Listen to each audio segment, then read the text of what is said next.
BNP কেবল জনগণের স্বার্থে নির্বাচন চায় বলে জানিয়েছেন দলটির যুগ্ম মহাসচিব শহীদ উদ্দিন চৌধুরী অ্যানি। দুপুরে সোহরাওয়ার্দী মেডিকেলে জুলাই আন্দোলনে চোখ হারানো 4 জনকে দেখতে গিয়ে এ মন্তব্য করেন তিনি।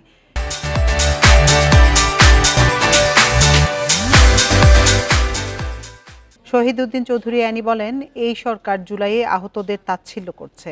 আমরা বিএনপি পরিবার সংগঠনের পক্ষ থেকে চোখ হারানো 4 বিষপানকারীর খোঁজ নেন তিনি।